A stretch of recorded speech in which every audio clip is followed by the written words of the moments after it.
আমি আজ থেকে প্রায় 5 বছর আগে আমার মাদ্রাসায় রাতের বেলায় বয়ান করে মাদ্রাসায় ঢুকলাম। রাত্র তখন 3টা বাজে।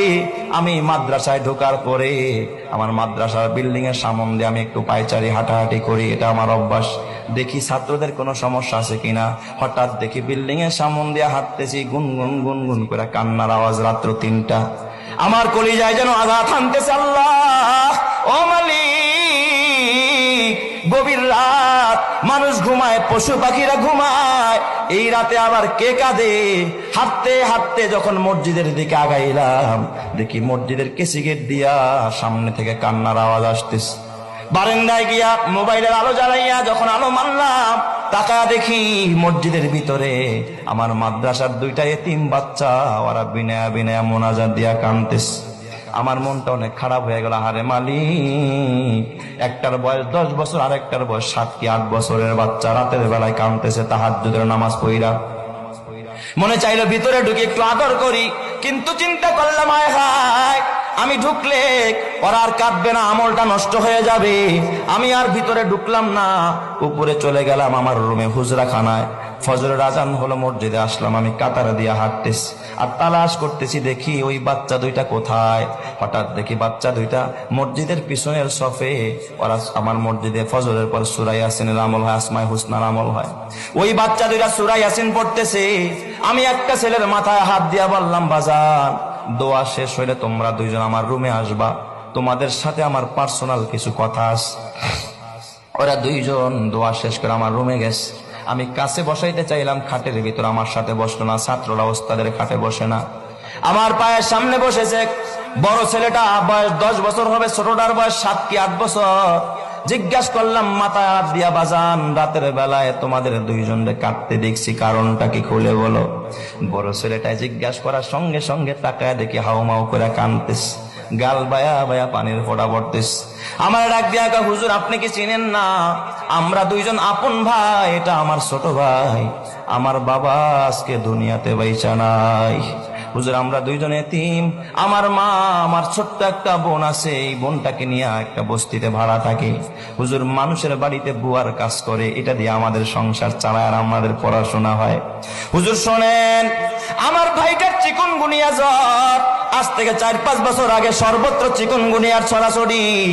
হুজুর আমার ভাইটা বোর্ডিং এর খাবার, এত নরমাল খাবার আমার ভাইটা কোনোদিন 1 লোকমা, কোনোদিন আধা লোকমা, কোনোদিন একটু ডাইলের পানি চুমুক দিয়া খায়।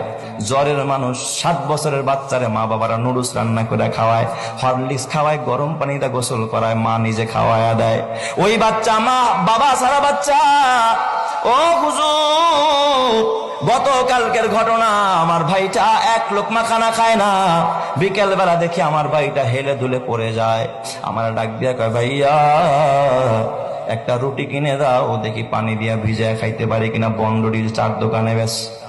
ওই ছেলেটা ডাক দিয়া বলে, উস্তাদ, কসম আল্লাহ, আমার কাছে একটা রুটি কেনার মতো পয়সা নাই, ওরে আমি একটা রুটিও কিনে দিতে পারি নাই। বললাম, ভাই রে, আসরের পর ঐচ্ছিক ছুটি থাকে, ওই সময় আমি বাসায় যাব, আম্মুর কাছ থেকে টাকাই না, তোরে রুটি কিনে দিব। আমি আসরের নামাজ পড়া দৌড়াদৌড়ি কইরা বাসায় গেলাম। ওই বস্তির ভিতরে যায় দেখি আমার মা ঘরে পড়া, আমার ছোট্ট বোনটা মায়ের পাশে কাঁদতেছে। ডাক দিয়া বললাম, মা কিছু টাকা দিবানি, ওর তো অসুস্থ, ওর একটা রুটি কিনে দিতে হবে। আমার মা আমার ডাক দিয়া, বাবা আজকে 4-5 দিন হয় আমি অসুস্থ, কাজে যাইতে পারি না, ঘরে খাবার নাই, বাড়িওয়ালায় ভাড়া চায়, ভাড়া না দিতে পারলে ঘর থেকে বের করে দিবে, আমি করে কেমনে টাকা দিব? হুজুর আমার মা আমার টাকা দিতে পারে নাই। আমি যখন খালি হাতে মাদ্রাসায়, আমার ভাইটা গোটা বিকাল কাঁদতে কাঁদতে বালিশ ভিজায় ফেলছে। হুজুর আমাদের দেখার কেউ নাই, আমার বাবা যদি বেঁচে থাকতো, আমার বাবা আমাদের পাশে এসে দাঁড়াইতো, আমাদের খোঁজ খবর নিত। এই কথা শুইরা বাবা চোখের পানি রাখতে পারি না। আমার বাজান পকেটের মধ্যে অনেকগুলো টাকা ছিল, প্রায় 25,000 টাকার মতো মাহফিল করে আসছি রাতের বেলায়। বের করে দিলাম, নে বাবা যা লাগে তুই সব নিয়ে যা। ওরা দুইটা ভাই আমার পার মধ্যে জড়ায় কয়, হুজুর টাকা লাগবে না, দোয়া করেন। আমি জোর করে 3,000 টাকা বের করে বললাম 2,000 তোরা দুই ভাই নিবি, আর 1,000 টাকা তোর মাকে দিবি।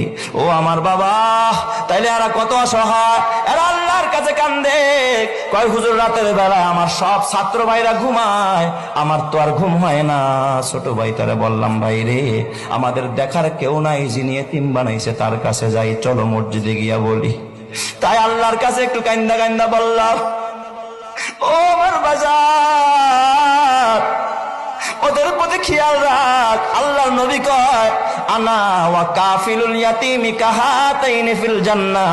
আল্লাহর নবী কয়, আমি মুহাম্মদ এতিম ছিলাম, যারা এতিমকে লালন পালন করবে, এতিমের জন্য ঘর বানাবি, খাবারের ব্যবস্থা করবি, আমি মুহাম্মদ ওয়াদা দিলাম 2 আঙ্গুল যেমন পাশাপাশি, যারা এতিমের লালন পালন করে আমি মুহাম্মদ তারে নিয়ে একই সাথে এইভাবে পাশাপাশি একই জান্নাতের ভিতরে থাকবো।